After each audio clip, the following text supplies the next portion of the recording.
Indah tiba dengan gaun sederhana yang dijahit ibunya, rambut dikepang, tanpa perhiasan mahal.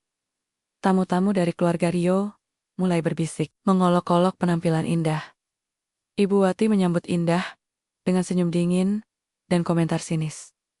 Ini calon menantuku, kayak pembantu yang kelebihan dandan. Namaku Indah Sari. Aku lahir dan tumbuh di sebuah desa kecil di lereng Gunung Slamet, di Kabupaten Purbalingga, Jawa Tengah. Desa kami dikelilingi sawah hijau yang membentang sampai ke Cakrawala, dengan sungai jernih yang selalu bernyanyi di Museum Huj. Rumahku sederhana, dinding dari anyaman bambu, atap dari seng, dan lantai tanah yang sering basah kalau hujan turun deras. Tapi di sana, aku merasa paling utuh. Di sana, aku diajarkan oleh ibuku, seorang penenun batik rumahan, bahwa harga diri tidak diukur dari apa yang kita miliki, tapi dari bagaimana kita memperlakukan orang lain. Ayahku, almarhum Haji Abdullah, dulu seorang pedagang kain keliling yang sukses. Tapi aku baru tahu belakangan bahwa bisnisnya jauh lebih besar dari yang kubayangkannya. Ternyata memiliki saham mayoritas di sebuah perusahaan nasional. Namun, ayah memilih hidup sederhana, menolak kemewahan, dan memilih kembali ke desa setelah pensiun, demi menjaga akar kami tetap kuat di tanah leluhur. Ia meninggal ketika aku berusia 18 tahun, meninggalkan surat wasiat yang hanya bisa dibuka saat aku menikah. Ibu tidak pernah membocorkannya, meski aku sering bertanya. Nanti nak, katanya selalu, waktunya akan tiba. Aku bukan perempuan yang lahir dalam kemewahan. Aku tumbuh dengan kain bekas yang dijahit ibu jadi baju, sepatu karet yang dipakai bolak-balik, dan buku pelajaran yang harus kubagi dengan adik tetangga. Tapi aku belajar keras. Aku lulus sebagai juara kelas di SMA, lalu bekerja sebagai guru honorer di sekolah desa. Aku mengajar anak-anak membaca, menulis, dan bermimpi karena aku percaya mimpi itu gratis, tapi bisa mengubah hidup. Lalu aku bertemu Rio Pratama. Ia datang ke desa kami dalam rangka proyek CS. Perusahaan ayahnya membangun sumur bor dan klinik kecil. Ia tampan, lembut, dan tidak sombong seperti anak kota lainnya. Ia duduk di bawah pohon randu, mendengarkan ceritaku tentang anak-anak desa yang harus berjalan 5 kilometer ke sekolah. Ia menangis saat melihat seorang siswaku datang tanpa sepatu, kakinya penuh luka. Dan disitulah hatiku jatuh. Kami menjalin hubungan selama 2 tahun. Ia sering datang, membawa buku, alat tulis, dan kadang sekadar duduk di teras rumahku, menikmati teh pahit khas ibuku. Ia bilang, ia mencintaiku bukan karena aku cantik atau kaya, tapi karena aku nyata, aku manusia yang utuh. Akhirnya, ia meminangku. Ayahnya setuju, meski ibunya, Ibu Wati, hanya mengangguk dengan wajah datar. Asal tidak bawa malu, katanya. Itu kalimat pertama yang keluar dari mulutnya saat pertemuan keluarga. Dan kini, di pagi yang cerah di bulan Oktober, aku berdiri di depan kaca rias sebuah kamar VIP di Hotel Grand Nusantara, Jakarta. Gaun pengantinku putih sederhana, tanpa kristal atau renda mahal, dijahit oleh tangan ibuku sendiri selama 3 bulan. Ia menangis saat menyelesaikannya, berkata, "Ini yang terbaik yang bisa ibu beri, nak. Semoga kamu bahagia." Aku menatap bayanganku. Rambutku dikepang 2, dihiasi bunga melati dari kebun belakang rumah. Tidak ada anting berlian, tidak ada kalung emas, hanya sebuah liontin kecil dari ayah yang selalu kugantungkan. Lambang burung merpati, simbol kedamaian. "Indah, kamu cantik sekali," bisik ibu, matanya berkaca-kaca. Aku tersenyum. "Terima kasih, Bu. Aku merasa seperti putri hari ini." Tapi hatiku tidak sepenuhnya tenang. Aku tahu, hari ini bukan hanya tentang pernikahanku. Ini adalah pertarungan pertamaku dengan dunia Rio, dunia yang asing, dingin, dan penuh penilaian. Dunia yang menghargai penampilan lebih dari hati. Aku menarik napas dalam. Aku tidak takut. Aku hanya waspada. Kami tiba di ballroom utama pukul 10 pagi. Upacara adat akan dimulai dalam 1 jam. Tamu-tamu sudah berdatangan ratusan orang. Kebanyakan dari kalangan menengah atas Jakarta, laki-laki berjas hitam, perempuan dengan gaun mewah, rambut di styling salon mahal, wangi parfum yang menyengat. Aku merasa seperti ikan yang tiba-tiba dilempar ke laut asing. Rio menyambutku di luar ballroom. Ia terlihat tampan dalam jas hitam, rambut rapi, senyum lebar. Ia menggenggam tanganku erat. Kamu luar biasa. Indah. Aku bangga punya kamu. Aku tersenyum, mencoba meyakinkan diri sendiri bahwa semuanya akan baik-baik saja. Tapi saat kami memasuki ruangan, bisikan mulai terdengar. Lihat tuh, itu calon istri Rio. Gaunnya kayak buat arisan RT, kayak pembantu yang dikasih pinjam baju. Dari mana desanya? Jawa Tengah? Wah, pasti belum pernah naik pesawat. Aku menelan ludah. Telingaku panas, tapi aku tetap tersenyum. Aku tidak akan membiarkan mereka melihat aku rapuh. Rio membawaku ke meja keluarga utama. Ibu Wati duduk di kursi paling depan, mengenakan kebaya sutra emas. Kalung berlian tebal melingkar di lehernya. Ia menatapku dari ujung ke ujung, seperti menilai barang bekas. Ini dia? Tanyanya. Suaranya dingin. Rio mengangguk. Iya bu, ini indah. Ibu Wati menghela napas. Hanya ini yang kamu bawa? Tidak ada keluarga besar? Tidak ada. Pengiring, pengantin dari Jakarta. Aku menarik napas. Keluargaku datang dari desa bu. Mereka butuh waktu dan biaya untuk sampai ke sini. Tapi mereka akan tiba siang nanti. Desisnya. Pernikahan anakku. Tapi seperti acara kampung. Rio hanya diam. Ia tidak membela. Ia bahkan tidak menatapku. Hatiku mulai retak. Saat sesi sambutan dimulai, Mick memanggilku untuk berbicara. Aku naik ke panggung. Tangan sedikit gemetar. Aku membuka mic. Menatap ratusan mata yang menatapku, sebagian penasaran, sebagian mencibir. Assalamualaikum warahmatullahi wabarakatuh. Aku mulai. Terima kasih atas kehadiran Bapak, Ibu, dan saudara-saudara sekalian. Hari ini adalah hari terindah dalam hidupku. Aku, Indah Sari, resmi menjadi istri dari Rio Pratama. Aku datang dari desa kecil, tanpa kemewahan, tanpa gelar, tapi dengan hati yang penuh cinta dan doa dari orang-orang yang mencintaiku. Aku berjanji akan menjadi istri yang setia, ibu yang penyayang, dan anggota keluarga yang menghormati. Tepuk tangan dari tamu desa dan beberapa teman Rio terdengar. Tapi tiba-tiba, Ibu Wati berdiri. Maaf Mick, katanya keras. Tapi saya rasa sambutannya terlalu panjang. Dan agak ketinggalan zaman. Kami ingin suasana modern, bukan seperti acara desa. Mick terdiam. Tamu-tamu tertawa kecil. Wajahku memanas. Tapi aku tidak menangis. Aku turun dari panggung. Kepala tetap tegak. Rio mendekat. Maaf sayang, ibu memang begitu. Tapi dia pasti akan menerima kamu nanti. Aku hanya mengangguk. Tapi di dalam hati, aku berkata, aku bukan datang untuk diterima. Aku datang untuk membuktikan bahwa aku ada, bahwa aku bukan bayangan, bahwa aku Indah Sari dan aku tidak akan dihancurkan oleh rasa rendah diri. Upacara berlangsung. Aku dan Rio mengucap janji pernikahan. Aku menatap matanya, berharap melihat dukungan. Tapi yang kulihat hanyalah kecemasannya. Takut mengecewakan keluarganya.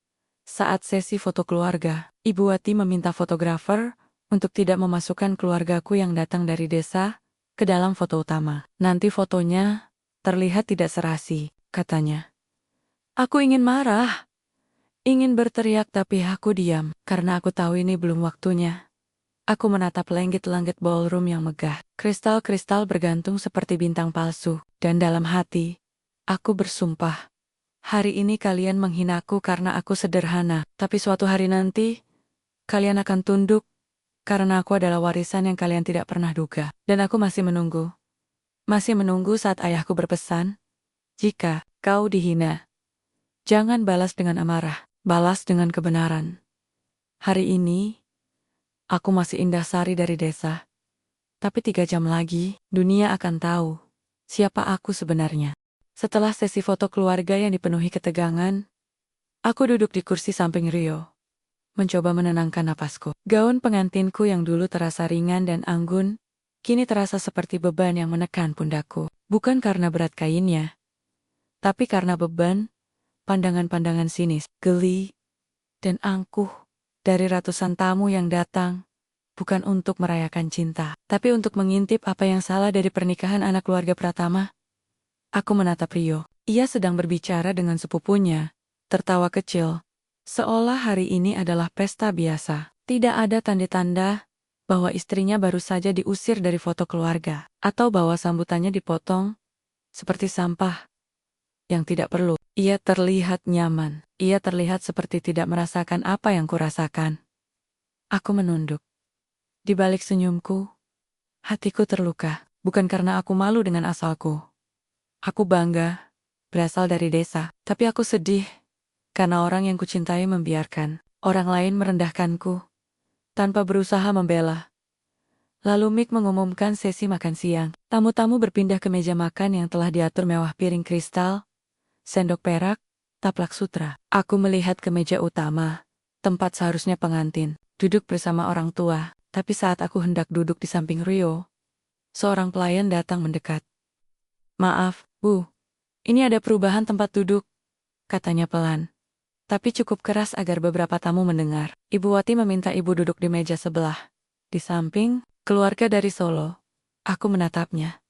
Maksudnya, meja utama hanya untuk keluarga inti dan tamu VIP.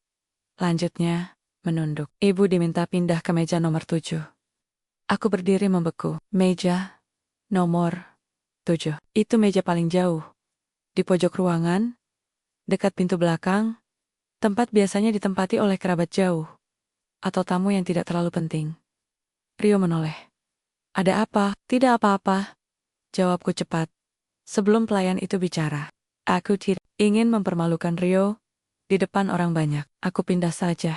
"Tidak masalah." Aku berjalan perlahan, kepala tetap tegak, meski setiap langkah terasa seperti menapak di atas pecahan kaca. Beberapa tamu menatapku, ada yang pura-pura tidak melihat.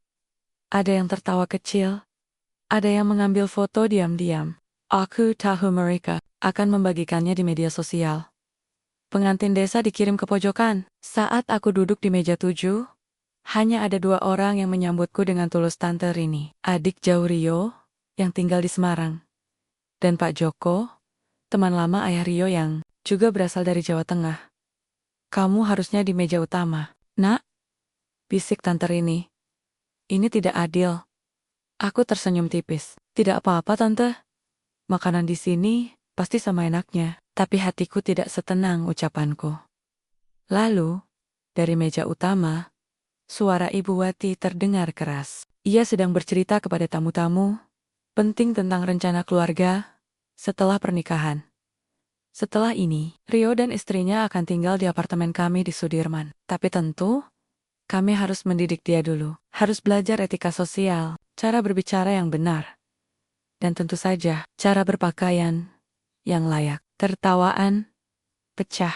Aku menunduk, menggenggam sendokku erat. Bayangkan, lanjutnya, anak kami yang lulus dari London School of Economics menikah dengan perempuan yang belum pernah keluar Jawa Tengah. Bahkan saat saya tanya, "Apa kamu tahu siapa Tom Ford?" Dia jawab, "Oh, apakah itu nama toko batik di Purwokerto?" Tertawa semakin keras. Beberapa orang menoleh ke arahku, menertawakanku secara terbuka. Aku tidak menangis. Tidak. Tapi darahku mendidih. Aku memang tidak tahu siapa Tom Ford saat itu. Tapi bukan berarti aku bodoh. Aku tahu siapa Paulo Coelho, siapa Rainer Maria Rilke, siapa Iwan Fals, karena mereka bicara tentang manusia, bukan tentang harga tas. Aku tahu cara menjahit, menanam padi, mengajar anak-anak membaca. Aku tahu cara hidup dengan jujur. Apa itu tidak berharga?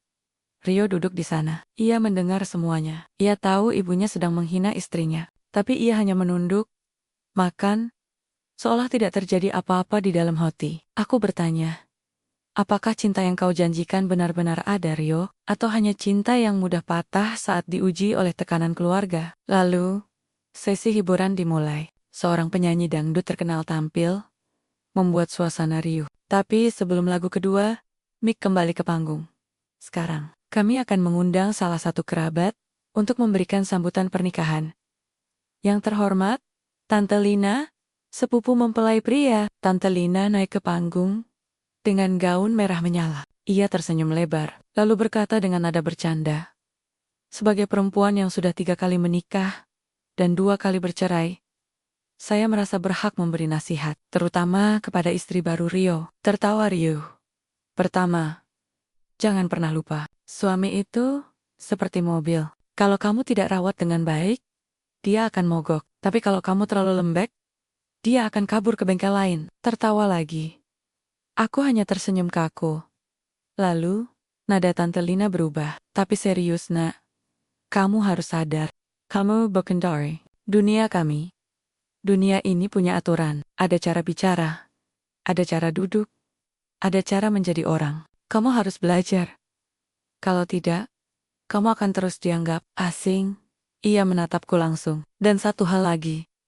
Jangan harap bisa dapat warisan keluarga Pratama kalau kamu tidak bisa menyesuaikan diri. Kita ini bukan keluarga biasa. Kita punya nama. Kita punya reputasi. Aku menatapnya balik. Saya tidak menikahi Rio untuk warisan, Tante. Saya menikahinya karena cinta. Tante Lina tertawa. Cinta? Cinta itu habis. Setelah bulan madu, yang tersisa adalah uang, status, dan gengsi. Dan kamu belum punya satupun dari itu? Aku bangkit. Kalau itu yang Tante pikirkan, maka saya bersyukur. Saya belum pernah hidup di dunia seperti itu. Aku berjalan keluar dari ballroom, menuju kamar kecil. Aku butuh udara. Aku butuh waktu sendiri. Di dalam kamar kecil, aku berdiri di depan cermin. Wajahku masih bersih. Riasan belum luntur.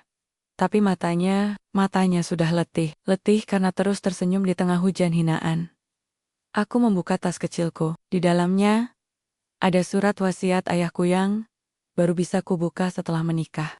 Tapi aku belum membukanya. Aku menunggu waktu yang tepat. Aku menatap bayanganku.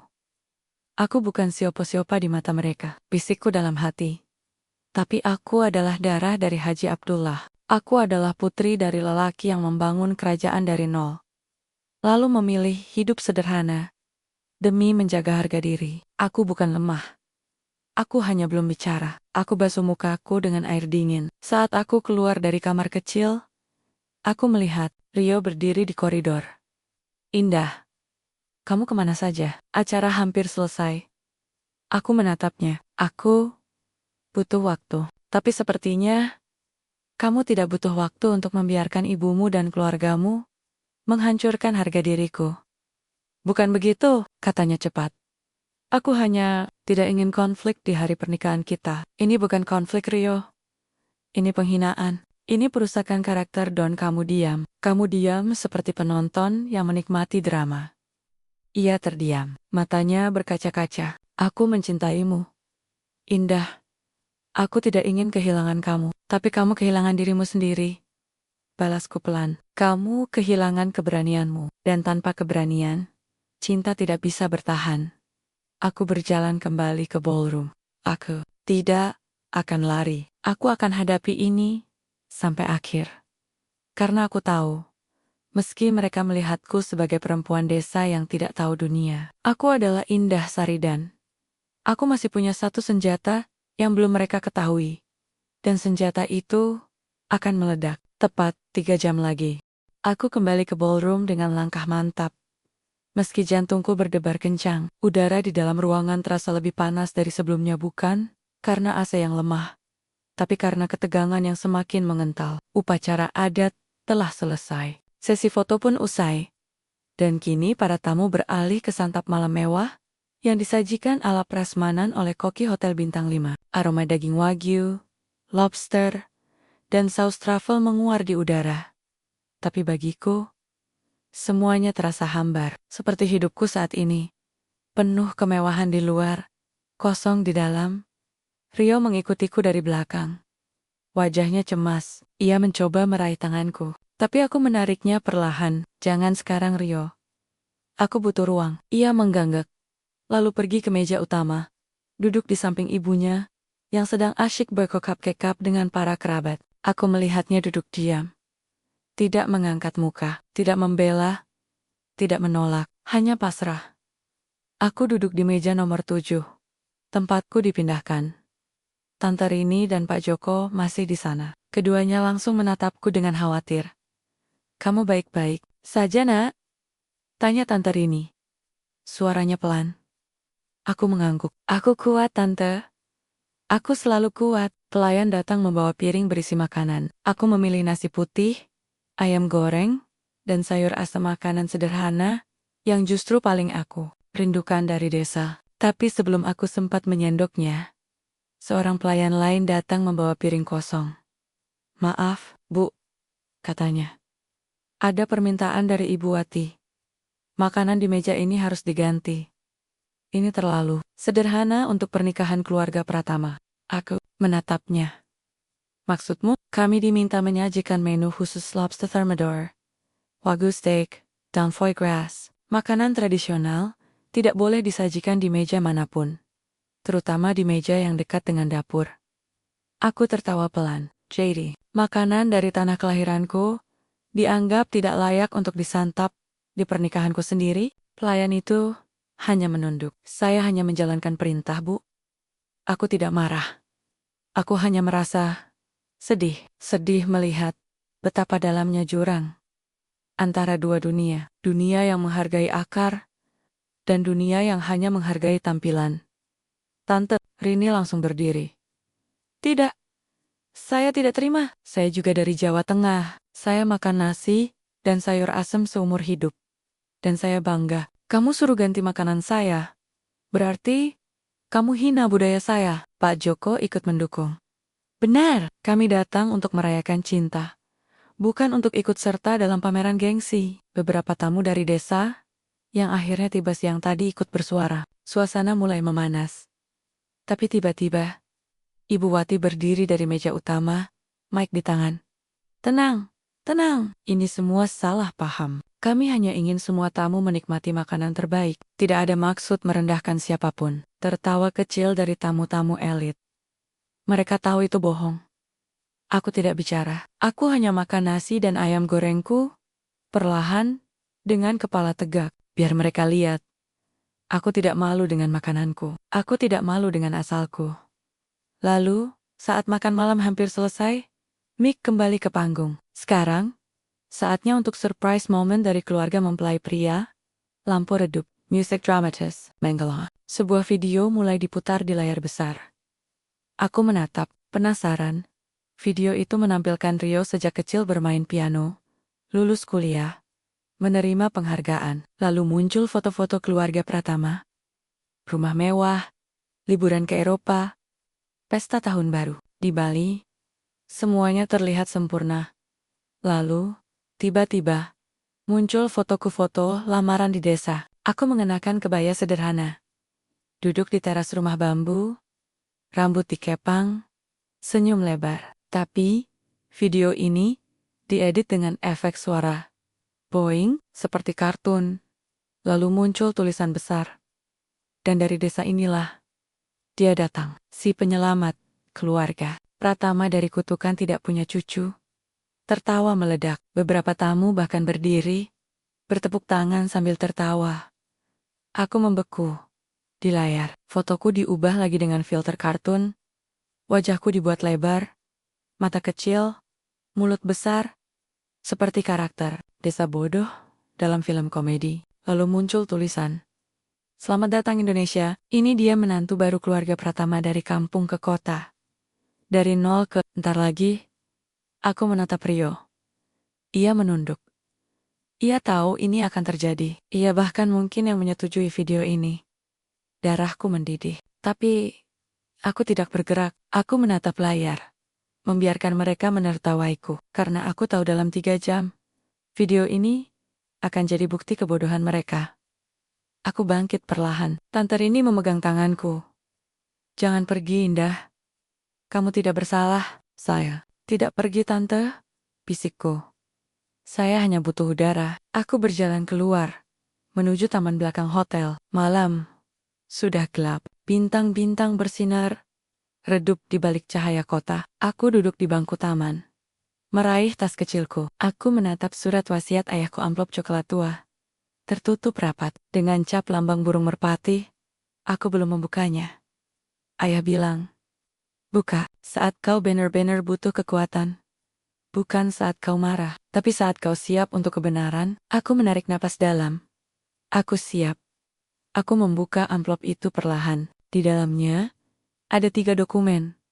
Pertama, surat dari ayah. Anakku tersayang, Indah Sari. Jika kamu membaca ini, berarti kamu telah menikah. Aku bangga padamu. Aku tahu, dunia akan mencobamu. Mereka akan meremehkanmu, karena kamu sederhana. Tapi ingat, aku bukan pedagang kain biasa. Aku adalah Haji Abdullah, pemegang saham mayoritas PT Adidaya Nusantara, anak perusahaan dari Global Makmur Group. Aku menyembunyikan ini bukan karena takut, tapi karena aku ingin kamu tumbuh dengan nilai, bukan uang. Sekarang, saat kau dihina, saat kau direndahkan, saat kau dipermalukan, buka surat ini dan tunjukkan pada dunia siapa kamu sebenarnya. Kamu bukan hanya istri Rio. Kamu adalah pemilik saham utama. Kamu adalah pewaris. Dan kamu punya hak untuk menghentikan siapapun yang berani menyakitimu. Tapi jangan gunakan kekuasaanmu untuk balas dendam. Gunakan untuk keadilan. Dengan cinta, ayah. Air mataku jatuh. Untuk pertama kalinya sejak siang tadi, aku menangis. Bukan karena sedih, tapi karena lega. Aku bukan hanya Indah Sari dari desa. Aku adalah putri dari seorang raja bisnis yang memilih hidup sederhana. Aku mengusap air mata, lalu melihat 2 dokumen lainnya. Sertifikat kepemilikan saham 60% di PT Adidaya Nusantara, atas nama Indah Sari. Surat kuasa dari Global Makmur Corporation, yang menyatakan bahwa semua kerjasama bisnis dengan pihak eksternal harus mendapat persetujuan langsung dari pemegang saham utama Indah Sari. Aku menatap langit. Terima kasih, ayah. Aku akan gunakan ini bukan untuk membunuh, tapi untuk membangun. Tiba-tiba, ponselku bergetar. Nomor asing. Aku angkat. Indah. Suara berat dan tenang. Ayah, bukan. Ini Pak Surya Wijaya, teman almarhum Haji Abdullah. Darahku berdesir. Pak Surya, Direktur Senior Global Makmur Corporation. Orang yang paling dekat dengan ayahku setelah aku. Saya sudah tiba di Jakarta. Lanjutnya, saya melihat videonya. Saya melihat apa yang terjadi. Saya akan ke hotel dalam 20 menit. Apakah kamu siap? Aku menarik napas. Saya siap sejak tadi, Pak. Baik. Saatnya dunia tahu siapa Indah Sari sebenarnya. Telepon terputus. Aku menatap kembali ke arah ballroom. Musik masih mengalun. Tertawa masih terdengar. Mereka Mesai menertawakan menantu desa yang dianggap tidak pantas. Tapi, dalam 3 jam, mereka akan berlutut. Mereka akan menangis. Mereka akan memohon. Dan aku hanya akan berkata, sekarang, kalian tahu. Aku kembali ke ballroom dengan langkah yang lebih tenang. Meski jantungku berdetak seperti drum perang, surat wasiat ayahku kusimpan kembali di dalam tas, tapi kali ini bukan sebagai beban, melainkan sebagai perisai. Aku tidak lagi merasa seperti korban. Aku merasa seperti prajurit yang akhirnya mendapatkan senjata setelah lama dipukuli dengan tangan kosong. Tapi aku belum siap membongkar semuanya. Belum. Aku ingin mereka mencapai puncak kesombongan mereka dulu. Aku ingin mereka menunjukkan wajah asli mereka tanpa topeng sopan santun, tanpa pura-pura ramah. Aku ingin dunia melihat betapa dalamnya kebencian yang tersembunyi di balik senyum mewah dan gaun mahal. Aku duduk kembali di meja. Nomor ke-7. Tante Rini langsung memelukku. Kamu baik-baik saja? Mereka tidak menyakitimu kan? Aku menggeleng. Tidak secara fisik, tapi hati sudah terlalu banyak luka. Pak Joko menatapku tajam. Kamu punya sesuatu ya? Aku lihat dari matamu. Kamu tidak takut lagi. Aku hanya tersenyum tipis. Saya tidak pernah takut. Saya hanya menunggu waktunya. Tiba-tiba, Mick kembali ke panggung. Kali ini dengan ekspresi serius. Musik berhenti. Semua mata tertuju ke panggung. Tamu-tamu yang terhormat, katanya. Setelah rangkaian acara yang begitu meriah, keluarga besar Pratama ingin memberikan sebuah hadiah simbolis kepada mempelai wanita sebagai bentuk hanya resmi ke dalam keluarga. Aku menatap Rio. Ia tampak gelisah. Ia menatap ibunya, lalu ke arahku, seolah ingin menyampaikan sesuatu dengan matanya. Tapi, aku tidak membaca. Aku sudah lelah membaca harapan yang tidak pernah menjadi kenyataan. Lalu, Ibu Wati bangkit dari kursinya. Ia berjalan pelan ke panggung. Diiringi tepuk tangan dari kerabatnya. Ia mengenakan kalung berlian besar. Rambutnya di-styling sempurna. Wajahnya penuh kemenangan seperti seorang ratu yang akan mengumumkan hukuman. Terima kasih, Mick, katanya, mengambil mikrofon. Sebagai ibu dari mempelai pria, saya ingin menyampaikan sesuatu yang jujur. Hari ini, anak saya menikah, dan saya menerima menantu perempuan pertama, keluarga Pratama. Ia berhenti sejenak, menatapku langsung. Tapi saya tidak bisa menerima cara dia hadir sebagai bagian dari keluarga ini. Tertawa kecil dari tamu-tamu elit. Aku menatapnya, tidak berkedip. Karena itu, lanjutnya, saya ingin memberikan sebuah hadiah simbolis untuk mengingatkan bahwa di dalam keluarga kami ada aturan, ada norma, ada standar. Ia mengangkat tangan. Dua pelayan datang membawa sebuah ember plastik besar berwarna biru yang langsung membuatku mengerutkan kening. Ember itu bau amis, bau deterjen murah, bau air bekas cucian. Ini adalah air yang digunakan untuk mencuci tangan para tamu di pintu masuk. Kata Ibu Wati dengan suara keras. Air yang sudah tercemar oleh sentuhan banyak orang. Air yang tidak lagi murni. Ia seperti kamu, Nak, datang dengan niat baik tapi telah mengotori kemurnian keluarga kami. Darahku membeku, nafasku tertahan. Tamu-tamu terdiam sejenak, lalu meledak dalam tawa. Beberapa mengangkat ponsel, merekam, yang lain bersorak kecil. Seolah ini adalah lelucon brilian. Rio berdiri. Bu, jangan, ini kelewatan. Tapi, Ibu Wati mengacungkan tangan. Duduk, Rio. Ini urusan keluarga. Kamu tidak bisa selalu melindungi dia. Rio terdiam. Ia menatapku. Matanya memohon maaf, tapi ia tetap duduk. Aku masih duduk di kursiku. Aku tidak bergerak. Aku menatap Ibu Wati, menatap ember itu, menatap ratusan mata yang menunggu pertunjukan. Hadiah ini, katanya, adalah simbol bahwa kamu harus dibersihkan jika ingin diterima. Dibersihkan dari kesederhanaanmu. Dibersihkan dari kebodohanmu. Dibersihkan dari semua yang membuatmu tidak pantas. Lalu, dengan gerakan dramatis, ia mendekatiku membawa ember itu. Aku tidak lari. Aku tidak menangis. Aku hanya menatapnya. Dan di depan ratusan tamu, di tengah sorak-sorai dan tawa yang semakin keras, Ibu Wati menyiramkan seluruh isi ember ke wajahku. Air kotor campuran air sabun, minyak, dan sisa makanan dari tangan tamu mengalir deras dari kepalaku, membasahi gaun pengantinku, mengotori rambutku, masuk ke mata, ke hidung, ke mulutku. Bau busuk langsung menyerang indera penciumanku. Rasa pahit di lidahku. Aku terdiam. Aku tidak berteriak. Aku tidak menangis. Aku hanya berdiri perlahan. Air mengalir dari ujung rambutku ke ujung jari kakiku. Gaun putihku kini kotor dan bau, tapi kepalaku tetap tegak.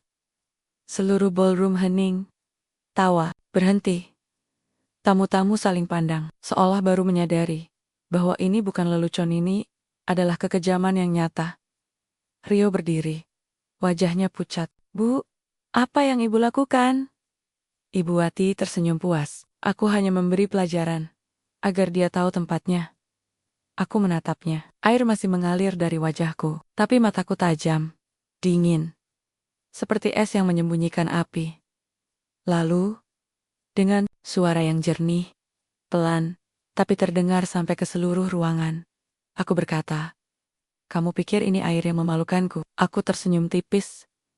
Ini hanya air, tapi 3 jam lagi, kamu akan memohon agar air ini yang menjadi hukuman terberatmu. Ibu Wati tertawa. Apa maksudmu? Kamu mau lapor polisi? Kamu mau gugat? Dengan apa? Uang dari desa?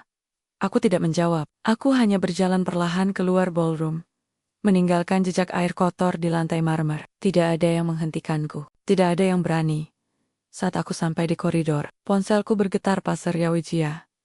Saya sudah di lobi. Indah. Saya melihat semuanya. Saya sudah diizinkan masuk. Apakah kamu siap? Aku menarik napas dalam. Aku menatap cermin di dinding wajahku. Basah. Rambutku kusut. Tapi matanya bersinar. Saya siap sejak saya lahir, Pak. Baik. Saya naik sekarang. Dunia akan tahu siapa yang sebenarnya berkuasa di sini. Aku menutup telepon. Lalu, aku masuk ke kamar kecil. Aku membuka keran. Membasuh wajahku perlahan. Air bersih mengalir. Membawa pergi kotoran. Bau. Aib. Tapi, kenangan tidak bisa dibasuh semudah itu.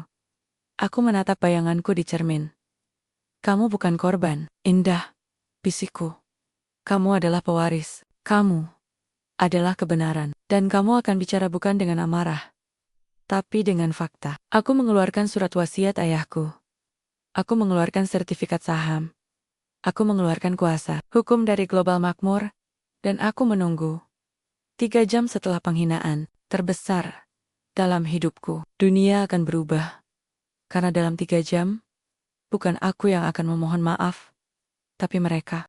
Aku berdiri di depan cermin kamar kecil, memandang wajahku yang kini bersih dari air kotor, tapi belum sepenuhnya lepas dari noda penghinaan. Rambutku kubasuh perlahan.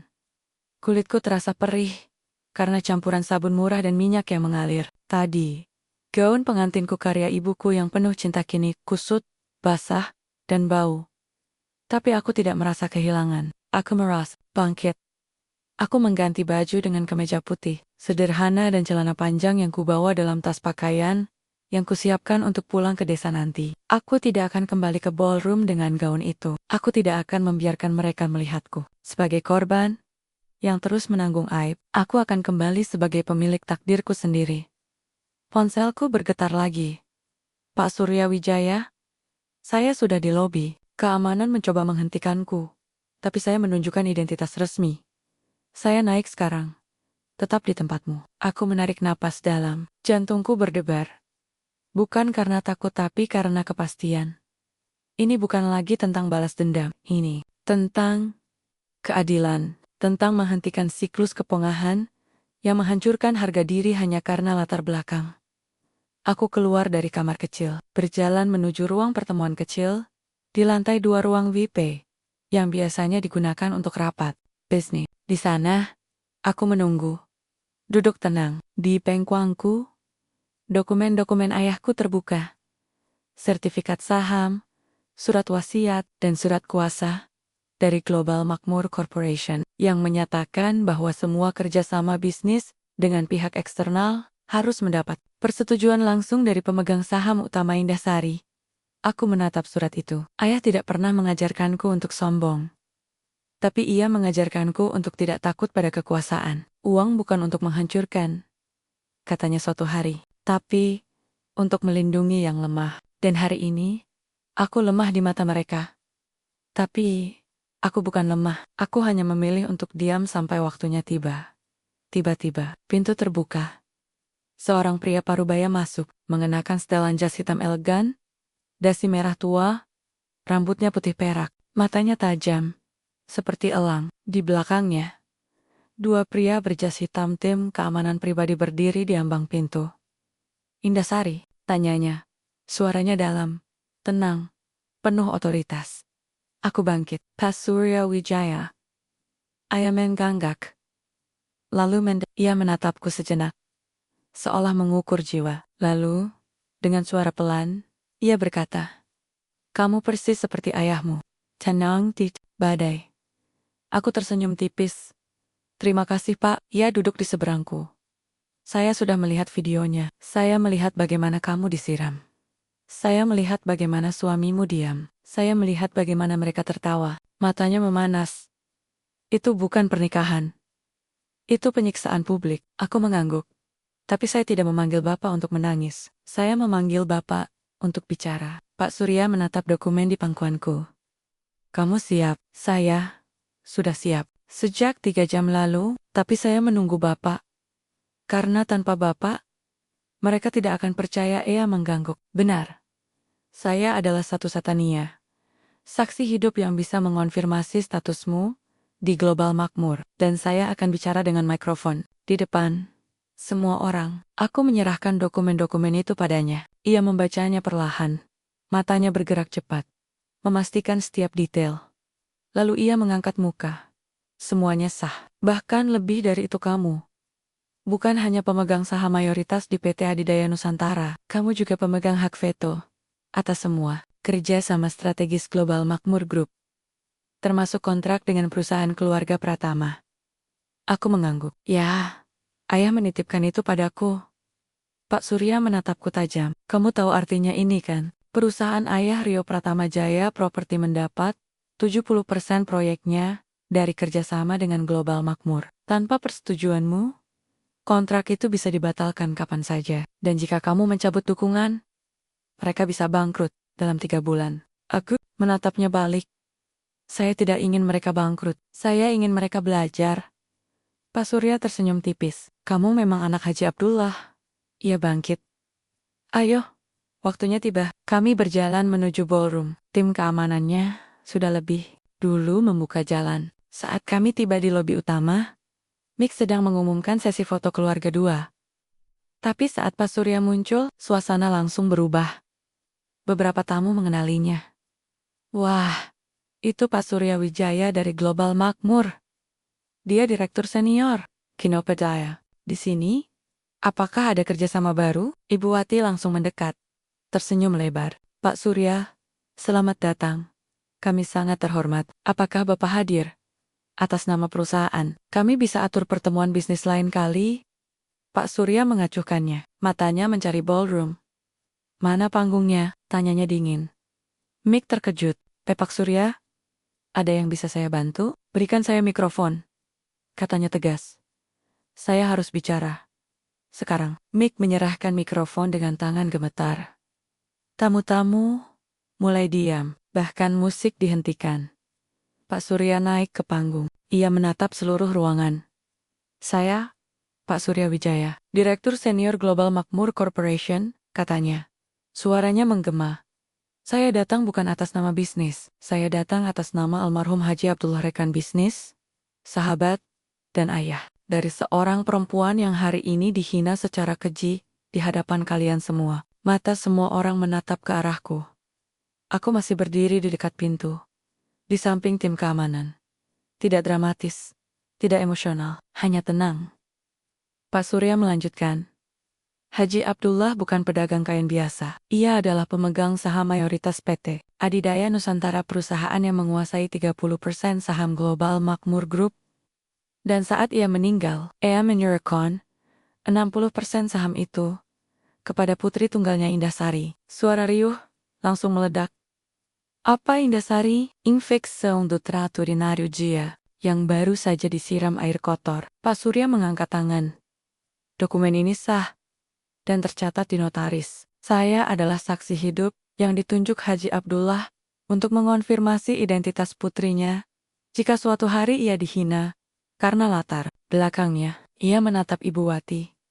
Dan hari ini, penghinaan itu terjadi secara terbuka di depan ratusan saksi. Bahkan, salah satu dari kalian, seorang ibu mertua, berani menyiramnya dengan air kotor, lalu tertawa seolah itu hiburan. Ibu Wati mundur selangkah. Wajahnya pucat. Rio menatapku. Matanya membesar. Indah, apakah itu benar? Pak Surya melanjutkan. Mulai detik ini, semua kerjasama bisnis antara Global Makmur Group dan pihak manapun yang terlibat dalam penghinaan ini akan ditinjau ulang, dan keputusan akhir ada di tangan Ibu Indah Sari, pemilik saham utama. Ia menoleh ke arahku. Silakan, Bu Indah. Panggung ini milik Anda. Seluruh ballroom menatapku. Tertawa berubah jadi keheningan. Kegelisahan menggantikan keangkuhan. Dan untuk pertama kalinya, sejak 3 jam lalu, aku merasa didengar. Aku melangkah perlahan ke panggung. Tidak dengan gaun mewah, tidak dengan perhiasan, tapi dengan dokumen di tangan dan kebenaran di dada. Aku mengambil mikrofon dari Pak Surya. menatap ratusan mata yang kini penuh ketakutan. Lalu, dengan suara yang jernih, aku berkata, 3 jam lalu, kalian menghina saya karena aku sederhana. Sekarang, kalian takut karena aku berkuasa. Aku berhenti sejenak. Tapi saya bukan di sini untuk membalas. Saya di sini untuk mengingatkan. Harga diri tidak diukur dari uang, tapi dari bagaimana kita memperlakukan manusia. Aku berdiri di panggung, mikrofon di tangan. Lampu sorot menyinari wajahku yang masih basah oleh air dari pencucian tadi.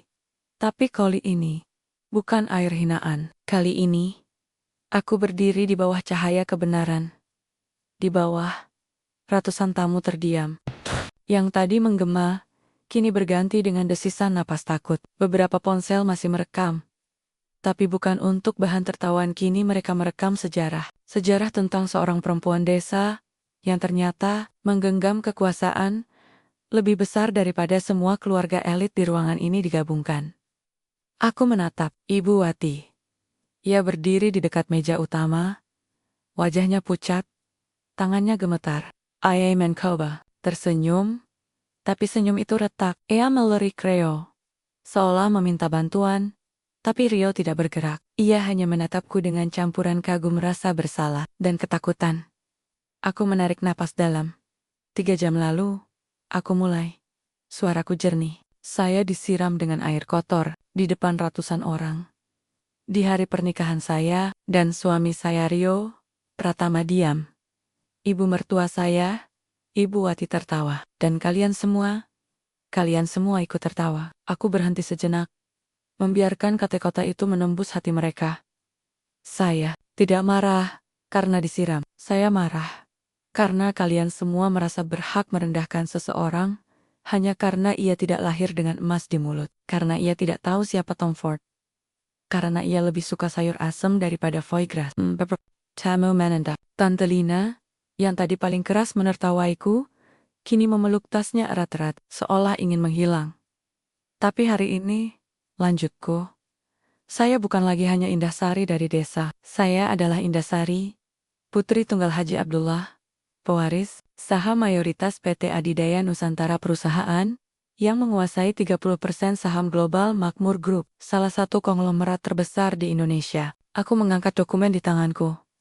Ini bukan gertakan, ini bukan sandiwara, ini adalah fakta yang tercatat di notaris, di Kementerian Hukum dan HAM, dan di Sistem Keuangan Nasional. Dan Pak Surya Wijaya, di samping saya, adalah saksi hidup yang ditunjuk ayah saya untuk membuktikan identitas saya.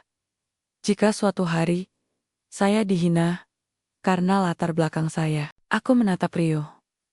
Kamu menikahiku karena cinta, Rio. Tapi cinta tanpa keberanian adalah dusta. Kamu mencintaiku, tapi kamu biarkan ibumu menghancurkan harga diriku. Kamu biarkan mereka menyebutku menantu darurat, istri kampung, penyelamat dari kutukan, tidak punya cucu. Rio ingin bicara, tapi aku mengangkat tangan. Nanti, sekarang, ini bukan hanya tentang kita. Ini tentang semua yang hadir di sini. Aku menatap Ibu Wati. Ibu Wati, Anda menyiram saya dengan air kotor. Anda berkata saya mengotori kemurnian keluarga. Tapi siapa yang benar-benar kotor? Saya yang datang dari desa, dengan hati bersih? Atau Anda yang menggunakan uang dan gengsi untuk merendahkan manusia? Ia tidak menjawab. Ia hanya selangkah. Tangannya menutup mulut. Tapi saya tidak di sini untuk membalas, kataku pelan. Saya di sini untuk mengingatkan. Kekuasaan bukan untuk menghancurkan, tapi untuk memperbaiki. Aku menoleh ke arah Pak Surya. Ia mengangguk. Ia mengambil alih mikrofon. Seperti yang sudah saya sampaikan, katanya, semua kerjasama bisnis antara Global Makmur Group dan pihak-pihak yang terlibat dalam penghinaan ini akan ditinjau ulang. Termasuk kontrak dengan Pratama Jaya Properti, perusahaan keluarga Pratama, yang saat ini mengelola 3 proyek apartemen besar di Jakarta. Bekerja sama dengan anak perusahaan kami. Desah napas terdengar di seluruh ruangan. Pak Surya melanjutkan. Tanpa persetujuan resmi dari Ibu Indahsari sebagai pemilik saham utama, kontrak itu bisa dibatalkan kapan saja. Dan dampaknya, PHK massal, penundaan proyek, kerugian miliaran rupiah, dan kemungkinan besar kebangkrutan. Rio menatap ibunya. Bu, apa maksudnya ini? Ibu Wati akhirnya berteriak. Suaranya parau. Tidak, ini tidak mungkin. Kamu bisa melakukan ini. Kami keluarga terhormat. Kami punya nama. Aku menatapnya. Nama tidak bisa menyelamatkan Anda dari konsekuensi, Bu. Hanya kejujuran yang bisa. Tiba-tiba, seorang tamu dari media, seorang jurnalis dari Harian Nasional berdiri. Bu Indah, apakah Anda benar-benar memiliki saham mayoritas? Bisa. Kami lihat dokumennya. Aku mengangguk. Aku menyerahkan salinan sertifikat saham, surat wasiat ayah, dan surat kuasa dari Global Makmur kepada Pak Surya. Ia menyerahkannya ke jurnalis itu. Setelah membaca, jurnalis itu menatapku dengan mata membesar. Ini sah. Semuanya tercatat. Ia langsung mengambil ponsel merekam video.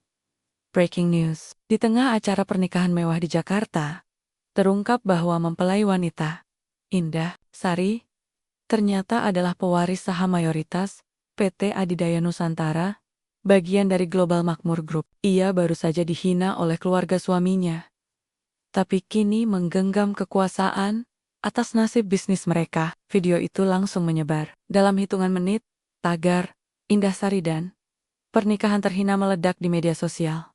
Di dalam ballroom, suasana berubah. Tamu-tamu yang tadi sombong kini berbisik-bisik. Beberapa langsung menghubungi manajer perusahaan mereka. Yang lain mulai mendekatiku, ingin meminta penjelasan. Tapi aku tidak bicara lagi. Aku turun dari panggung. Aku berjalan perlahan menuju pintu, meninggalkan ruangan yang dulu mempermalukanku. Kini gemetar karena ketakutan. Rio mengejarku. Indah, tunggu. Aku tidak tahu. Aku tidak tahu siapa kamu sebenarnya. Aku berhenti, tapi tidak menoleh. Bukan soal siapa aku, Rio, tapi soal siapa kamu. Apakah kamu berani memilih kebenaran, meski itu berarti melawan keluargamu? Ia terdiam. Aku mencintaimu, bisiknya. Cinta butuh lebih dari kata-kata, jawabku. Cinta butuh aksi, dan kamu belum pernah bertindak. Aku melangkah keluar, menuju taman belakang. Udara malam terasa segar, bintang-bintang bersinar lebih terang dari sebelumnya. Pak Surya mengikutiku. Kamu hebat, Nak. Kamu tidak memanfaatkan kekuasaanmu untuk menghancurkan. Kamu membiarkan mereka merasakan konsekuensi dari perbuatan mereka. Aku mengangguk. Ayah mengajarkanku. Jangan pernah gunakan uang untuk balas dendam. Gunakan untuk mengajarkan. Ia tersenyum. Kamu benar-benar putrinya. Aku langit. Tapi ini belum selesai, Pak. Mereka mungkin takut sekarang. Tapi ketakutan bukan pengganti penyesalan. Mereka harus belajar. Pak Surya mengangguk. Dan kamu tahu caranya? Aku tersenyum tipis. Ya, karena besok saya akan mengumumkan syarat-syarat saya, bukan untuk menghukum, tapi untuk membangun kembali. Aku duduk di bangku taman belakang hotel, tempat yang sama di mana 3 jam lalu aku menangis dalam diam. Membuka surat wasiat ayahku untuk pertama kalinya. Malam ini, langit tidak lagi terasa menghimpit. Bintang-bintang seolah berpijar lebih terang, seakan ikut merayakan kebangkitanku. Tapi hatiku belum sepenuhnya damai. Kemenangan bukan soal mengalahkan, tapi soal memastikan kebenaran berdiri tegak. Pak Surya sudah kembali ke kantornya. Ia meninggalkanku dengan satu pesan. Jangan biarkan kekuasaan mengubahmu. Biarkan kekuasaan memperjelas siapa dirimu. Aku merogoh tas kecilku, mengeluarkan ponsel. Layar penuh notifikasi pesan dari media. Permintaan wawancara, bahkan tawaran kolaborasi dari brand mewah. Tapi yang paling banyak adalah pesan dari orang-orang yang tidak kuduga. Indah, aku dari desa, sama seperti kamu. Hari ini, kamu membuat kami percaya bahwa kami bisa lebih. Aku menangis lihat videomu. Aku pernah direndahkan karena latar belakang. Terima kasih telah berdiri. Kamu bukan sekadar korban, kamu simbol harapan. Aku tersenyum tipis. Aku tidak ingin jadi simbol. Aku hanya ingin jadi manusia yang berani bicara. Tiba-tiba, langkah kaki terdengar di balik semak. Rio muncul. Wajahnya kusut, jasnya kusut, rambutnya acak-acakan. Ia berjalan perlahan, Matanya berkaca-kaca. Indah, bisiknya. Boleh? Aku duduk, aku mengangguk. Tanpa menatapnya, ia duduk di sampingku. Jaraknya cukup jauh seolah takut menyentuhku. Lama kami diam, hanya suara jangkrik dan angin yang mengisi keheningan. Lalu, akhirnya, ia bicara. Aku tidak tahu, Indah. Aku benar-benar tidak tahu siapa kamu sebenarnya. Ibu tidak pernah menceritakan latar belakangmu secara jujur. Dia hanya bilang kamu dari desa, tidak berpendidikan tinggi, dan keluargamu miskin. Aku percaya dia. Aku menatapnya. Jadi kamu tidak pernah memverifikasi, tidak pernah bertanya langsung ke aku. Ia menunduk. Aku takut. Takut kalau kamu merasa aku meragukanmu. Aku takut kalau aku justru menyakitimu, jadi aku diam. Aku biarkan ibu yang mengatur semuanya. Dan kamu biarkan aku dihina. Kataku pelan. Kamu biarkan aku disiram. Kamu biarkan aku dipermalukan di depan ratusan orang. Dan kamu hanya diam. Air mata mengalir di pipinya. Aku ingin membela kamu. Saat ibu menyirammu, aku hampir berteriak. Tapi aku takut. Takut kehilangan keluarga. Takut diusir. Takut tidak diakui lagi sebagai anak. Aku menarik napas. Jadi kamu memilih keluarga daripada istrimu? Tidak. Serunya. Aku memilih diam karena aku lemah. Karena aku tidak tahu bagaimana caranya berdiri sendiri. Aku tumbuh di bawah bayang-bayang ibu. Setiap keputusan, setiap langkah, selalu harus izin ibu. Aku bukan lelaki mandiri. Indah, aku masih anak yang takut dimarahi. Aku menatapnya lama. Di matanya, aku melihat bukan hanya penyesalan, tapi juga kehancuran. Bukan karena kehilangan uang atau status, tapi karena kehilangan dirinya sendiri. Kamu tahu, kataku pelan. Aku tidak marah karena kamu tidak tahu siapa aku. Aku marah karena kamu tidak memilih kebaikan. Kamu tidak memilih untuk membela yang benar, meski itu berarti melawan. Ia mengangguk. Aku tahu. Dan aku menyesal. Aku menyesal. Karena cintaku tidak cukup kuat untuk melindungimu. Aku mencintaimu, Indah. Tapi cinta itu buta, tanpa keberanian. Aku diam. Aku ingin marah, ingin menghukum. Tapi, aku melihat sesuatu. Dalam dirinya malam ini bukan kebohongan, tapi kehancuran yang jujur. Kamu tahu apa yang terjadi sekarang? Tanyaku. Kontrak perusahaan ayahku. Mungkin dibatalkan ibu. Mungkin kehilangan segalanya. Aku, mungkin kehilangan pekerjaan. Keluarga kami bisa bangkrut. Dan kamu menyalahkan aku? Tidak. Jawabnya cepat. Aku menyalahkan diriku. Karena aku tidak melindungimu. Karena aku membiarkan ibu mengendaliku. Aku yang gagal sebagai suami. Aku yang gagal sebagai manusia. Aku menatap langit. Aku tidak ingin menghancurkan keluargamu, Rio. Aku tidak ingin membalas dendam. Tapi aku juga tidak bisa memaafkan dengan mudah. Maaf. Tidak bisa datang dari mulut. Harus datang dari perubahan. Ia apa yang harus aku lakukan? Aku menatapnya balik. Kamu harus memilih. Sekarang, di sini. Apakah kamu ingin tetap menjadi anak yang takut pada ibunya? Atau kamu ingin menjadi suami yang berani melindungi istrinya? Meski itu berarti melawan. Arus? Iya Teh Chiang? Lama lalu, perlahan, ia berdiri. Aku akan bicara dengan ibu. Aku akan katakan. Jika kamu tidak meminta maaf pada Indah dengan tulus, aku akan keluar dari keluarga ini. Aku akan tinggalkan perusahaan. Aku akan tinggalkan semua warisan. Karena aku tidak ingin hidup dalam keluarga yang tidak menghargai manusia. Aku menatapnya. Kaget. Kamu serius? Serius? Katanya. Suaranya gemetar tapi tegas. Aku mungkin lemah selama ini. Tapi malam ini, aku belajar. Aku belajar bahwa harga diri lebih penting dari uang. Bahwa cinta butuh pertarungan. Dan aku siap bertarung untuk kamu. Untuk kebenaran. Untuk diriku sendiri. Aku tidak langsung memeluknya. Aku tidak langsung memaafkannya. Tapi untuk pertama kalinya sejak pernikahan ini dimulai, aku melihat cahaya dalam dirinya. Bahkan kemewahan. Tapi cahaya kejujuran. Baik, kataku. Kalau kamu benar-benar serius, maka aku akan memberimu kesempatan. Tapi bukan karena kamu memintanya, tapi karena aku percaya pada manusia yang bisa berubah. Ia menatapku. Matanya penuh harap. Syaratnya apa? Aku tersenyum tipis. Besok, aku akan umumkan semuanya. Tapi satu hal yang harus kamu pahami. Aku bukan milikmu. Aku milik diriku sendiri. Dan jika kamu ingin bersamaku, kamu harus menerimaku sebagai pemimpin, bukan sebagai korban Ea mengganggu. Aku menerima itu. Kami kembali ke hotel, dalam diam. Tapi kali ini, keheningannya berbeda. Tidak lagi penuh ketegangan tapi penuh dengan kemungkinan. Saat aku masuk ke kamar VIP, ponselku bergetar. Pesan dari Pak Surya. Media nasional minta wawancara eksklusif. Mau ku beri jadwal besok pagi? Aku mengetik balasan. Ya, tapi bukan wawancara tentang balas dendam, tapi tentang masa depan. Aku menatap cermin. Wajahku masih sederhana. Tidak ada lipstik mahal, tidak ada riasan, glamor. Tapi matanya bersinar seperti mata seorang pemimpin yang baru saja menang tanpa perlu berperang.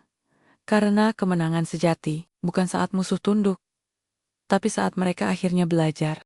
Fajar menyingsing perlahan di balik gudang-gedang Jakarta. Aku bangun lebih awal. Sebelum matahari sepenuhnya muncul, udara pagi terasa segar. Tapi masih menyisakan beang-beang malam tadi malam, di mana harga diriku diinjak, lalu dibangkitkan kembali oleh kebenaran. Aku berdiri di jendela kamar hotel, menatap kota yang belum sepenuhnya terjaga. Lampu-lampu jalan masih menyala, toksi-toksi kosong, melintas pelan. Dunia terasa tenang tapi aku tahu, hari ini akan menjadi salah satu hari paling berisik dalam hidupku. Ponselku sudah penuh notifikasi. Sejak pukul 5 pagi, breaking news. Mempelai wanita di pernikahan Pratama, ternyata pewaris konglomerat. Keluarga Pratama terancam bangkrut. Viral. Video Indahsari disiram air kotor. Kini jadi simbol perlawanan kelas sosial. Headline harian nasional. Dari desa ke tahta. Siapa sebenarnya Indahsari? Aku tidak bangga karena jadi berita, tapi aku lega karena kebenaran menyebar. Karena akhirnya dunia tahu, meremehkan seseorang hanya karena penampilannya adalah kebodohan terbesar. Aku mengenakan kembali baju sederhana kemeja putih dan celana panjang lalu menyisir rambutku yang masih lembab. Aku tidak akan kembali ke ballroom sebagai korban. Aku akan kembali sebagai penentu takdir. Pukul 8 pagi, Pak Surya tiba kembali di hotel. Kali ini dengan tim hukum dan 2 asisten media. Media sudah berkumpul di lobi. Mereka menunggu pernyataan resmi darimu. Aku mengangguk, tapi saya tidak ingin konferensi pers. Saya ingin sesuatu yang lebih personal, lebih tegas. Maksudmu? Saya ingin semua yang hadir di pernikahan kemarin berkumpul. Semua yang tertawa, semua yang diam, semua yang menyakitiku. Saya ingin mereka mendengar langsung dari saya bukan dari media. Pak Surya tersenyum tipis. Kamu memang tidak ingin mempermalukan mereka. Tapi kamu ingin mereka merasakan beratnya kata-kata mereka. Tepat sekali, kataku. Karena maaf yang tulus tidak datang dari tekanan, datang dari penyesalan yang dalam. Pukul 10 pagi. Seluruh tamu dari pernikahan kemarin yang belum pulang dipanggil kembali ke ballroom. Beberapa datang dengan enggan. Beberapa datang dengan wajah cemas. Beberapa datang dengan harapan bahwa semuanya bisa diselesaikan dengan senyum dan jabat tangan. Tapi suasana sangat berbeda dari kemarin. Tidak ada musik, tidak ada tawa, tidak ada kemewahan yang menyilaukan. Hanya deretan kursi, panggung kosong, dan rasa ketegangan yang menggantung di udara. Aku masuk dari samping, didampingi Pak Surya dan tim hukum. Semua mata langsung menatapku. Beberapa menunduk, beberapa memutar muka. Tante Lina bahkan bersembunyi di balik payungnya. Di tengah barisan depan, duduk Ibu Wati, wajahnya pucat. Matanya sembab, tangannya gemetar. Di sampingnya, Rio duduk tegak. Wajahnya tegas. Ia tidak lagi menunduk. Ia menatapku langsung, seolah ingin menyampaikan, aku di sini. Aku siap berdiri. Aku naik ke panggung. Tidak ada sambutan, tidak ada tepuk tangan. Hanya keheningan. Aku mengambil mikrofon. Terima kasih karena kalian datang, kataku pelan. Saya tahu, banyak dari kalian datang bukan karena ingin mendengar, Tapi karena takut. Takut kehilangan kontrak, takut kehilangan bisnis, takut kehilangan gengsi. Beberapa tamu menunduk, tapi saya tidak di sini untuk menghukum. Saya di sini untuk mengajak kalian melihat ke dalam diri sendiri. Aku berhenti sejenak. 3 jam setelah saya disiram air kotor, saya berdiri di panggung ini dan mengungkap identitas saya. Bukan karena saya ingin memamerkan kekuasaan, tapi karena saya ingin kalian tahu. Kalian salah menilai saya. Suara terdengar dari barisan depan. Ibu Wati berdiri. Suaranya parau. Indah. Aku mohon maaf. Aku tidak tahu kamu seorang pewaris. Aku hanya ingin yang terbaik untuk Rio. Aku hanya ingin keluarga kami tetap di atas. Aku menyesal.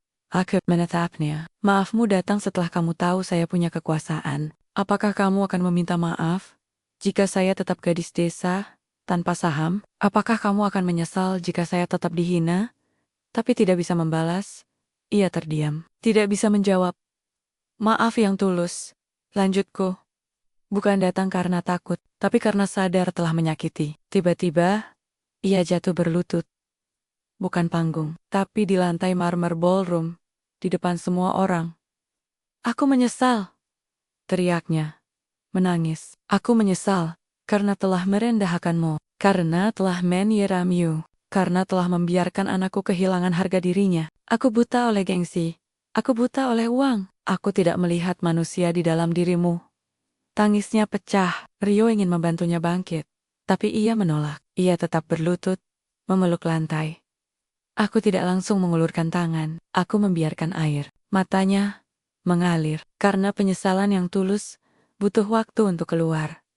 Lalu, satu persatu, kerabat Rio mulai berdiri. Tante Lina, aku minta maaf. Indah, aku yang paling keras menertawaimu. Aku merasa superior hanya karena aku pernah ke Paris. Tapi aku tidak punya hati sepertimu, Pak Hartono.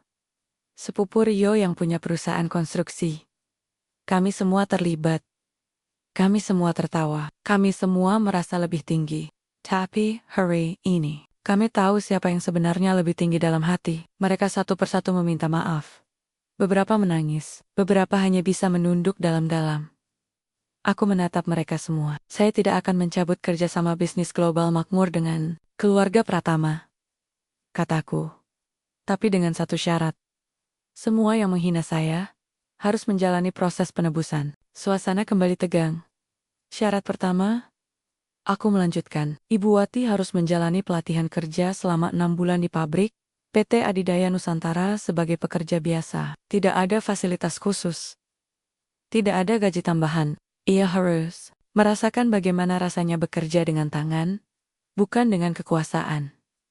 Ibu Wati mengangguk. Aku terima. Syarat kedua, aku menatap Rio. Kamu dan aku akan tinggal di desa saya selama 1 tahun. Tidak ada kemewahan, tidak ada apartemen, tidak ada pengawal. Hanya kehidupan nyata, dan kamu harus bekerja mengajar, membantu petani, atau apa pun yang membuatmu mengerti dari mana aku berasal. Rio menatapku. Aku terima, tanpa syarat. Syarat ketiga, aku menatap seluruh ruangan. Setiap kerabat yang hadir di sini harus menyumbang 10% dari pendapatan bulanan mereka selama 1 tahun ke dana pendidikan untuk anak-anak desa. Bukan karena saya butuh uang, tapi karena saya ingin kalian belajar. Kemurahan hati, bukan tontonan, tapi tindakan. Tidak ada yang membantah, tidak ada yang protes. Aku turun dari panggung. Aku berjalan perlahan, menuju Ibu Wati yang masih berlutut. Aku tidak memeluknya. Tapi aku mengulurkan tangan. Ia menatapku, air mata mengalir. Lalu, perlahan, ia meraih tanganku. Aku menariknya berdiri. Saya tidak memaafkan karena kamu takut. Saya memaafkan karena saya percaya manusia bisa berubah. Tapi ingat, maaf bukan akhir. Ini awal dari pertanggungjawaban. Di luar ballroom, langit Jakarta mulai cerah. Dan untuk pertama kalinya, aku merasa keadilan. Bukan soal balas dendam, tapi soal membangun kembali dengan benar. 1 tahun telah berlalu sejak hari di mana air kotor mengalir di wajahku, dan kebenaran mengalir lebih deras dari hatiku. Hari ini, aku berdiri di teras rumah bambu tempat aku dibesarkan, menatap sawah yang membentang ke arah matahari terbit. Angin pagi membawa aroma tanah basah dan padi muda. Burung-burung berkicau di dahan randu. Di kejauhan, anak-anak desa berlari ke sekolah, membawa tas anyaman dari daun pandan tas yang dulu aku pakai semasa kecil. Tapi kali ini, sekolah itu bukan sekolah umum yang atapnya bocor. Ini adalah sekolah vokasi Indahsari, sekolah kejuruan gratis yang kubangun dari sebagian keuntungan sahamku tempat anak-anak desa belajar menjahit, merakit elektronik, mengelola pertanian organik, dan bahkan dasar-dasar bisnis digital. Aku menatap papan nama sekolah itu, diukir dari kayu jati oleh tangan ayahku, sebelum ia meninggal yang kusimpan bertahan-tahan, dan kini kugunakan sebagai simbol awal dari mimpi yang dulu dianggap mustahil. Bu Indah, anak-anak sudah siap untuk upacara, teriak Bu Siti, guru senior yang kini menjadi kepala sekolah. Aku tersenyum. Baik, Bu. Saya segera ke sana. Aku melangkah perlahan, mengenakan kebaya sederhana dan kain batik lokal, bukan batik mahal dari butik Jakarta, tapi batik hasil karya ibu-ibu pengrajin desa yang kusponsori. Di pundakku, tas kain buatan tangan. Isinya hanya buku catatan dan ponsel. Hidupku sekarang jauh dari kemewahan. Tidak ada mobil mewah. Tidak ada apartemen di Sudirman. Tidak ada pesta tahunan di Hotel Bintang 5. Tapi untuk pertama kalinya, aku merasa utuh. Karena selama 1 tahun ini, aku dan Rio hidup di desa. Dan dalam 1 tahun itu, dunia kami berubah. Rio datang dari belakang, mengenakan baju kerja lapangan kemeja lengan pendek, celana panjang kain, sepatu karet, rambutnya tidak lagi ditata rapi dengan minyak mahal, tapi dibiarkan alami. Agak panjang, terkena sinar matahari setiap hari. Wajahnya lebih tegas, lebih bersih dari kepalsuan. Pagi, sayang, katanya, menyerahkan segelas teh pahit yang kubuat sendiri setiap pagi. Anak-anak sudah berbaris rapi. Mereka menunggumu. Aku mengangguk, menatapnya dengan hangat. Kamu sudah menyiram tanaman di belakang? Sudah. Bahkan ayam-ayam itu sudah mulai kenal aku. Mereka lari kalau aku bawa sekop, tapi bukan karena takut. Mereka tahu aku akan kasih makan. Kami tersenyum. Tawa kami tidak lagi dipaksakan, tidak lagi untuk menyenangkan orang lain, tapi murni karena kami telah belajar arti kehidupan yang sederhana. Rio bukan lagi anak Jakarta yang takut berkeringat. Ia telah bekerja sebagai guru vokasi di sekolah ini, mengajar anak-anak tentang teknologi dasar, membuat mereka belajar coding sederhana, merakit lampu tenaga surya, bahkan membuat aplikasi kecil untuk sistem pertanian desa. Ia juga membantu petani mengurus administrasi bantuan pemerintah, mengajari mereka cara menggunakan smartphone, dan bahkan membuka koperasi desa yang kini sudah menjual hasil pertanian ke kota melalui platform digital. Kamu tahu, katanya suatu malam, dulu aku pikir sukses itu punya mobil mewah dan bisa makan di restoran bintang 5. Sekarang, aku tahu sukses itu saat seorang petani tersenyum karena hasil panennya bisa dijual tanpa calo. Saat anak desa bisa buka toko online tanpa modal besar. Saat ibu-ibu bisa jual batik mereka ke Jakarta dan dapat uang langsung ke rekening. Aku mengangguk. Itu yang ayah ajarkan padaku. Uang bukan tujuan, tapi alat untuk membantu. Tapi, transformasi terbesar terjadi pada Ibu Wati. Setelah 6 bulan bekerja sebagai pekerja biasa di pabrik PT Adidaya Nusantara di Semarang, ia kembali ke desa bukan dengan sombong, tapi dengan rasa malu yang tulus. Ia datang dengan tangan kosong. Tidak ada pengawal, tidak ada tas branded. Ia hanya membawa satu koper kecil dan surat dari manajer pabrik yang menyatakan, Nui, Wati telah bekerja dengan jujur, disiplin, dan rendah hati. Ia belajar dari nol, tidak meminta fasilitas khusus, dan bahkan membimbing pekerja lain yang kesulitan. Empah, saat ia tiba di rumah kami, ia langsung berlutut bukan di lantai marmer hotel, tapi di tanah desa yang basah oleh hujan pagi.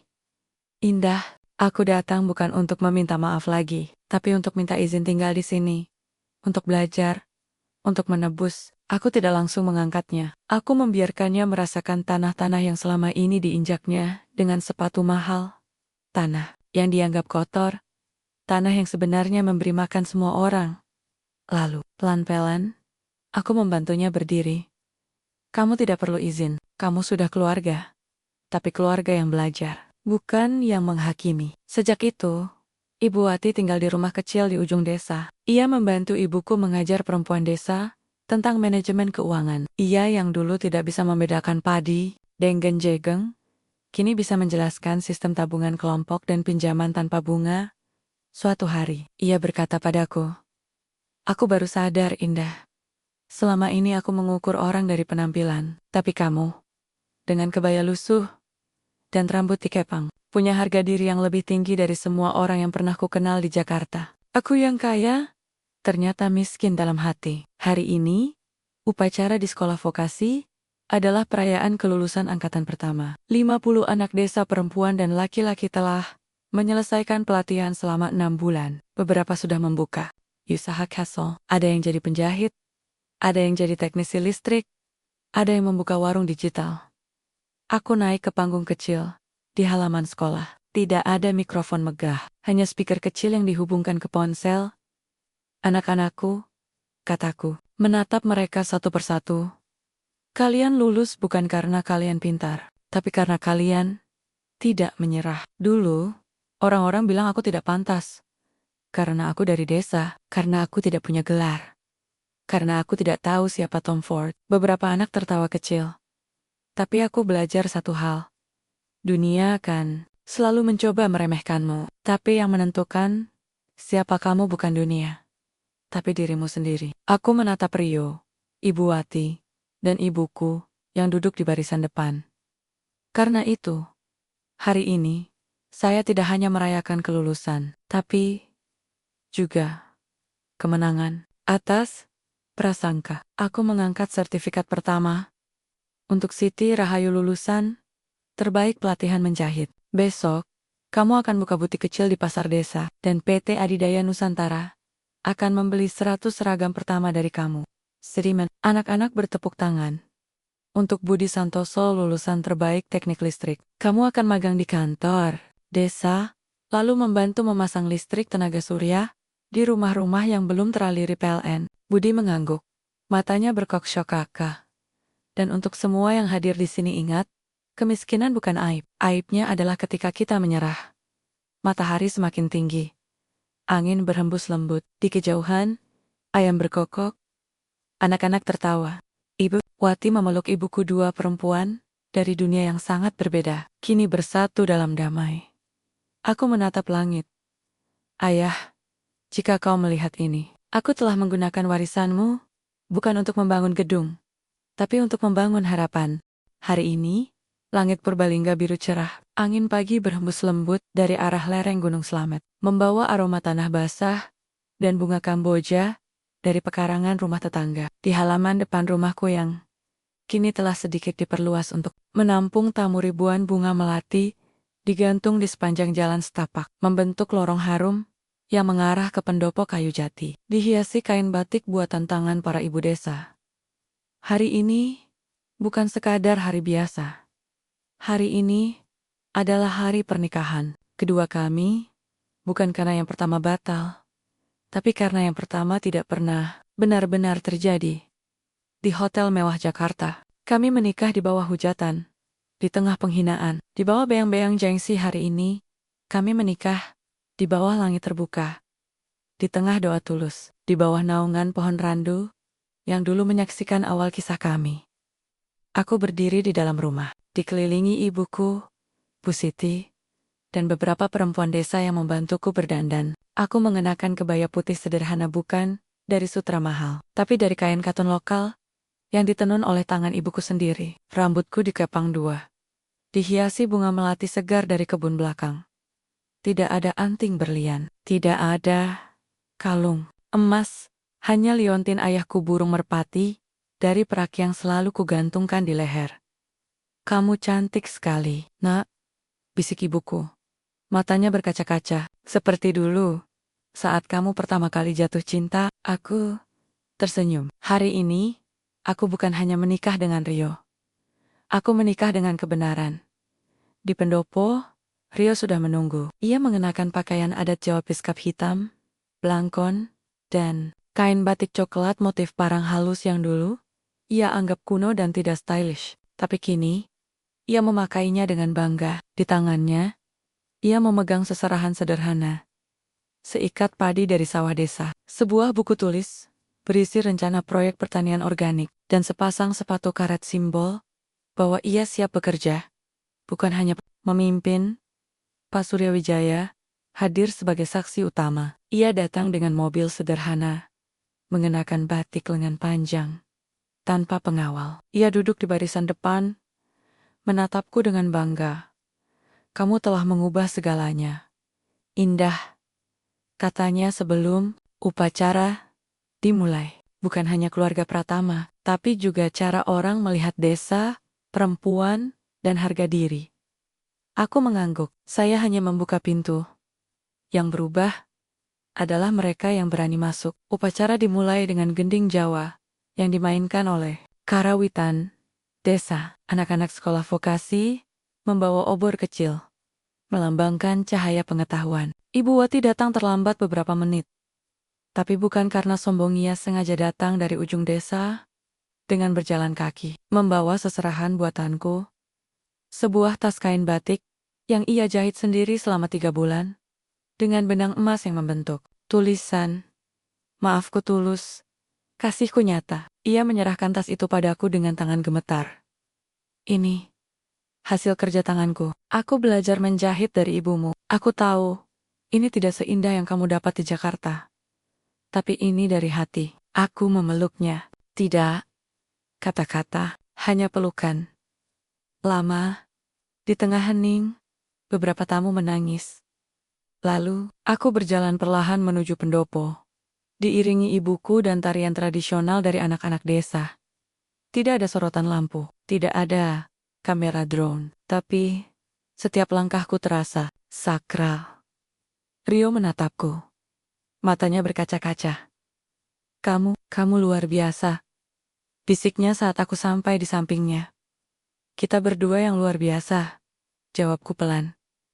Karena kita bertahan, karena kita belajar, karena kita tumbuh. Saat sesi ijab kabul dimulai, Kiai Ahmad, tokoh agama desa, yang dulu meragukan pernikahanku dengan Rio karena beda kelas, mengucapkan sambutan yang mengguncang hati semua yang hadir. Dulu, saya ragu. Saya pikir pernikahan ini akan hancur karena perbedaan dunia. Tapi saya salah. Yang menghancurkan pernikahan bukan perbedaan latar belakang, tapi ketidakberanian, kesombongan, dan ketidakadilan. Ia menatap Rio. Kamu dulu diam saat istrimu dihina, tapi kamu bangkit, kamu tinggalkan kemewahan. Kamu pilih kebenaran, itu keberanian sejati. Ia menatap Ibu Wati. Dan kamu, Bu Wati, dulu kamu angkuh, tapi kamu belajar, kamu turun dari singgasana. Kamu bekerja sebagai pekerja biasa. Kamu layak dihormati, bukan karena uang, tapi karena penyesalan yang tulus. Lalu, ia menatapku. Dan kamu, Indah Sari, kamu bukan hanya putri seorang konglomerat. Kamu adalah putri dari keteguhan hati. Kamu menang tanpa menghancurkan. Kamu kuat tanpa membenci. Kamu adil tanpa dendam. Ia mengangkat tangan. Maka, dengan izin Tuhan, dan atas dasar cinta yang telah diuji oleh api, saya sahkan kembali pernikahan Indah Sari dan Rio Pratama, bukan sebagai perayaan gengsi, tapi sebagai janji untuk terus belajar, tumbuh, dan melayani. Sah, seru semua yang hadir. Rio menggenggam tanganku erat. Kami saling menatap. Tidak ada yang mengganggu. Tidak ada yang mencibir. Hanya cinta yang telah disucikan oleh ujian. Setelah upacara, kami mengadakan resepsi sederhana. Nasi tumpeng, ayam goreng, sambal terasi, lalapan, dan es kelapa muda. Tamu-tamu duduk di tikar berkekap-kap dengan tulus. Tidak ada perbedaan antara tamu dari Jakarta dan warga desa. Semua makan dari piring yang sama. Semua tertawa dengan cara yang sama. Di tengah acara, aku naik ke panggung kecil. Terima kasih atas kehadiran kalian semua, kataku. Hari ini bukan hanya pernikahan kami. Ini adalah perayaan bahwa cinta bisa menang. Asal ia berani berdiri. Aku menatap Rio. Kamu bukan suami yang sempurna, tapi kamu suami yang mau berubah. Dan itu lebih berharga dari kesempurnaan. Aku menatap Ibu Wati. Dan kamu bukan ibu mertua yang ideal, tapi kamu ibu mertua yang berani mengakui kesalahan. Dan itu lebih langka dari kekayaan. Aku menatap seluruh desa. Kami akan tetap tinggal di sini. Sekolah vokasi akan berkembang. Kami akan buka koperasi digital. Kami akan bantu lebih banyak perempuan desa mandiri. Karena kami percaya perubahan dimulai dari tempat yang dianggap kecil. Aku mengangkat gelas es kelapa muda untuk cinta yang diuji, untuk harga diri yang tak terjual, untuk desa yang melahirkan harapan, dan untuk masa depan yang dibangun dengan tangan, bukan dengan sombong. Semua bertepuk tangan. Anak-anak menari, orang tua tersenyum. Bahkan hujan yang tiba-tiba turun tidak menghentikan kebahagiaan. Kami berdiri di bawah hujan ringan, berpelukan. Rio berbisik, "Aku mencintaimu, Indah. Bukan karena kamu pewaris saham, tapi karena kamu membuatku menjadi manusia yang lebih baik." Ku tersenyum. "Dan aku mencintaimu, Rio. Bukan karena kamu suamiku, tapi karena kamu akhirnya berani memilih benar." Di kejauhan, lonceng sekolah vokasi berbunyi. Anak-anak berlari, tertawa, basah oleh hujan. Masa depan mereka cerah, karena hari ini mereka melihat dari desa, dari kesederhanaan, dari keberanian, lahir keajaiban. Dan aku tahu ini bukan akhir. Ini adalah awal dari dunia yang lebih adil.